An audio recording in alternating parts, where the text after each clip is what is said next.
মমতা বন্দ্যোপাধ্যায় কিন্তু এর আগেই জানিয়েছিলেন প্রয়োজন হলে কালো কোট পরে তিনি দাঁড়াবেন সর্বোচ্চ আদালতে, তবে আইনজীবী হিসেবে নয়, দেশের নাগরিক হিসেবে প্রশ্ন করার অধিকার তো তাঁর রয়েছে।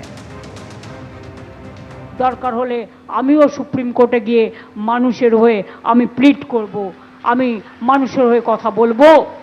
আমি নট অ্যাজ এ লয়ার যাব, আমি লয়ার আছি, আমি নট অ্যাজ এ লয়ার যাব, আমি একজন সাধারণ নাগরিক হিসেবে আমি তো আমার কথা বলতেই পারি।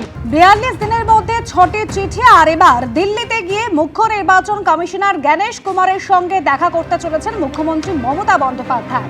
আজ বিকেল 4টে নাগাদ নির্বাচন সদনে জ্ঞানেশ কুমারের সঙ্গে সাক্ষাৎ করবেন মমতা বন্দ্যোপাধ্যায় এবং তার সঙ্গে 15 সদস্যের এক প্রতিনিধি দলও উপস্থিত থাকবেন। এর আগে মুখ্য নির্বাচন কমিশনারকে 6টি চিঠি লিখেছেন মুখ্যমন্ত্রী মমতা বন্দ্যোপাধ্যায়।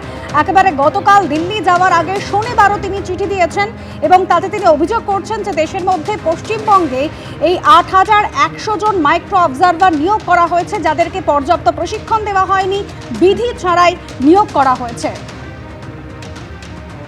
আইন তৈরি না করে মাইক্রো অবজারভার নিয়োগ করতে পারে না, এইরকমই অভিযোগ জানিয়েছেন মুখ্যমন্ত্রী মমতা বন্দ্যোপাধ্যায় এবং এই প্রেক্ষিতে আজ মুখ্য নির্বাচন কমিশনার জ্ঞানেশ কুমারের সঙ্গে দেখা করতে চলেছেন মুখ্যমন্ত্রী মমতা বন্দ্যোপাধ্যায়। বিজেন্দ্র সিংহ আমাদের প্রতিনিধি রয়েছেন আমাদের সঙ্গে টেলিফোন লাইনে। বিজেন্দ্র, আজ বিকেল 4টে নাগাদ সাক্ষাৎ। হ্যাঁ, আজকে 4টের সময় নির্বাচন সদনে মুখ্যমন্ত্রীর প্রতিনিধি দল আসবে এবং তারা চিফ ইলেকশন কমিশনার সহ 2 ইলেকশন কমিশনের সঙ্গে দেখা করবেন। ইলেকশন কমিশনের তরফ থেকে জানানো হয়েছে কি তারা সময় চেয়েছিলেন মুখ্যমন্ত্রী এবং তার প্রতিনিধি দলের জন্য আজকে 4টে সময় দেওয়া হয়েছে। নির্বাচন সদনে বৈঠক হওয়ার কথা রয়েছে। এর আগে অভিষেক বন্দ্যোপাধ্যায়ের নেতৃত্বে আমরা দেখেছিলাম টিএমসির সাংসদের প্রতিনিধি দল দেখা করেছিল, সেখানে লজিক্যাল ডিসক্রিপেন্সির প্রশ্নটা উঠেছিল। পরে সুপ্রিম কোর্ট সেটাতে অর্ডার দিয়েছে কি লজিক্যাল ডিসক্রিপেন্সির তালিকা প্রকাশ করেছে ইলেকশন কমিশন, বিভিন্ন জায়গায় সেটা টাঙানো হয়েছে, সেই নির্দেশ সুপ্রিম কোর্ট দিয়েছিল। তারপর মুখ্যমন্ত্রী চিঠি দিয়েছেন যে এখনো যেভাবে এসআইআর হচ্ছে পশ্চিমবঙ্গে, সেটাতে মানুষের হয়রানি হচ্ছে এবং শুনানি হচ্ছে না, এই কথাও বলা হয়েছিল সুপ্রিম কোর্টে। গতবার যখন মেনশন করেছিলেন কপিল সিব্বল, 10 লাখ থেকে বেশি লোককে শুনানি করার কথা রয়েছে, এখনো হিয়ারিং গুলোই কমপ্লিট হয়নি। সেক্ষেত্রে পূর্ণাঙ্গ তালিকা কিভাবে প্রকাশ করবে, এই প্রশ্নগুলো রয়েছে। তার আগে মুখ্যমন্ত্রী সময় চেয়েছিলেন chief election commissioner Gyanesh Kumar, চারিদিকে তিনি চিঠি দিয়েছিলেন এবং তিনি দেখা করে তার যে বক্তব্যগুলো রয়েছে সেটা বলার জন্য সময় চেয়েছিলেন। সেটার জন্য আজকে 4টের সময় ইলেকশন কমিশন ঠিক করেছে মুখ্যমন্ত্রী প্রতিনিধিদের দেখা করার জন্য। সেক্ষেত্রে নির্বাচন সদনে আজকে 4টের সময় মুখ্যমন্ত্রী যাবেন, তার সঙ্গে আরো প্রতিনিধি থাকবেন, যার মধ্যে কয়েকজন সাংসদও থাকতে পারেন এবং কয়েকজন আক্রান্ত পরিবারের সদস্যদেরকে নিয়ে এসছে তৃণমূল। এখন দেখতে হবে তাদেরকেও কি আজকে নিয়ে যাওয়া হচ্ছে নির্বাচন সদনে। বিজেন্দ্র, সঙ্গে থাকো।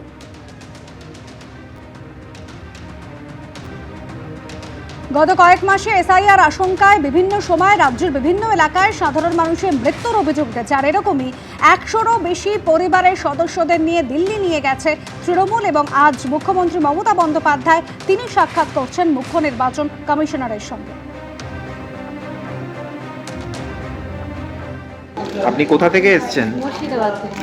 আমার হাজবেন্ড স্টপ করেছে, সাহেব ফর্ম এসেছিল আমার, তার জন্য উনি টেনশন করে স্টপ করেছে। আজ বিকেল 4টে জ্ঞানেশ কুমারের সঙ্গে বৈঠক রয়েছে মমতা বন্দ্যোপাধ্যায় নির্বাচন সদনে। শনিবার ষষ্ঠ চিঠি দিয়েছেন জ্ঞানেশ কুমারকে মমতা বন্দ্যোপাধ্যায় এবং গতকাল সর্বোচ্চ আদালতের দ্বারস্থ কিন্তু হয়েছেন সুপ্রিম কোর্টে। এবার নির্বাচন কমিশন এবং রাজ্যের সিইও দপ্তরের বিরুদ্ধে মামলা করেছেন মমতা বন্দ্যোপাধ্যায়। কথা বলবো, আমাদের প্রতিনিধি বিজেন্দ্র সিংহ রয়েছেন আমাদের সঙ্গে। বিজেন্দ্র, আমরা জানি ইতিমধ্যেই দোলা সেন এবং মহুয়া মৈত্র তারা একটি মামলা করেছিলেন সর্বোচ্চ আদালতে। মমতা বন্দ্যোপাধ্যায় যে মামলা করেছেন সেখানে মূলত তার অভিযোগ কি এবং শুনানি বা কবে হতে পারে? সেক্ষেত্রে মমতা বন্দ্যোপাধ্যায় তিনি নিজেই কি সওয়াল জবাবে অংশ নিতে পারেন? দেখো, তার সম্ভাবনা রয়েছে, কারণ কি আগামী 4 তারিখ লিস্টেড রয়েছে, যেটা দোলা সেন এবং ডেরেক ওব্রায়েন টিএমসি পার্টির তরফ থেকে যে মামলা করেছিলেন এবং সেটাতে পরে তারা ইন্টারভেনশন অ্যাপ্লিকেশন ফাইল করেছিলেন। সেই ইন্টারভেনশন অ্যাপ্লিকেশন গুলোর জন্য হিয়ারিং লিস্টেড রয়েছে আগামী 4 ফেব্রুয়ারি চিফ জাস্টিসের কোর্টে। তার আগে মুখ্যমন্ত্রী তার পিটিশন ফাইল করেছেন সুপ্রিম কোর্টে এবং মনে করা হচ্ছিল 4 তারিখ যেহেতু বেঙ্গলের এসআইআর গুলো নিয়ে শুনানি করবে সুপ্রিম কোর্ট, সেক্ষেত্রে পশ্চিমবঙ্গেই থেকে মমতা বন্দ্যোপাধ্যায় আপত্তির কথাগুলো জানিয়েছেন এবং তার পিটিশন ফাইল করেছেন। সেক্ষেত্রে তারও পিটিশন আগামী বুধবার যখন বাকি মামলাগুলোর হিয়ারিং হবে সেটার সঙ্গে এটাও লিস্টেড হতে পারে। এখন প্রশ্ন হচ্ছে মুখ্যমন্ত্রী কি নিজে সওয়াল করবেন? এর আগে আমরা দেখেছি এসআইআর যে মূল মামলা ছিল, যেখানে অসাংবিধানিক হচ্ছে এসআইআর, সেটাকে চ্যালেঞ্জ করা হয়েছিল। সেখানে যোগেন্দ্র যাদবকে আমরা দেখেছিলাম, তিনি মামলা করেছিলেন এবং তিনি এসে ইন পার্সন কোর্টের সময় চেয়ে সওয়ালও করেছিলেন, তার বক্তব্যগুলো রেখেছিলেন। সেক্ষেত্রে মুখ্যমন্ত্রী মমতা বন্দ্যোপাধ্যায় যখন মামলা করেছেন, তিনি দিল্লিতেই রয়েছেন এবং আগামী বুধবার তার হিয়ারিং হবে, তিনি কোর্টে উপস্থিত থাকতে পারেন এবং ইন পার্সন অ্যাপিয়ারেন্স তিনি দিতে পারেন, তার বক্তব্য তিনি কোর্টের কাছে রাখতে পারেন, এরকমও সম্ভাবনা রয়েছে। কেন কি শেষের দিকে আমরা দেখলাম আগে থেকে টিএমসি তরফ থেকে মামলা করা হয়েছিল, কপিল সিব্বল, অভিষেক মনু সিংভিরা অ্যাপিয়ার হচ্ছিলেন। লজিক্যাল ডিসক্রিপেন্সির যে অর্ডার এসেছিল সুপ্রিম কোর্টের পশ্চিমবঙ্গের ক্ষেত্রে, সেটা টিএমসির মামলাতেই এসেছিল এবং এখন আবার সেই মামলায় লিস্টেড রয়েছে আগামী বুধবার চিফ জাস্টিসের কোর্টে। এবং তার আগে মমতা বন্দ্যোপাধ্যায় পশ্চিমবঙ্গ থেকে এসআইআর নিয়ে মামলা করেছেন। সেক্ষেত্রে যেহেতু সুপ্রিম কোর্ট সব একটা স্টেটের এসআইআরকে ক্লাব করে দিচ্ছে একসঙ্গে, তো মমতা বন্দ্যোপাধ্যায়ের মামলাটি বুধবারই শুনানি হতে পারে, তবে এখনো লিস্টিং হয়নি। সাপ্লিমেন্টারি লিস্টে আমরা জানতে পারবো এবং যখন উঠবে তখন এরকম সম্ভাবনা রয়েছে মুখ্যমন্ত্রী ইন পার্সন অ্যাপিয়ার হয়ে তিনিও তার বক্তব্য সুপ্রিম কোর্টের কাছে রাখতে পারেন, যেটা আমরা এর আগে যোগেন্দ্র যাদবকে দেখেছি এই মামলাতেই সুপ্রিম কোর্টে তিনি তার বক্তব্য রেখেছিলেন। বিজেন্দ্র, ধন্যবাদ। এবিপি আনন্দ, এগিয়ে থাকে, এগিয়ে রাখে।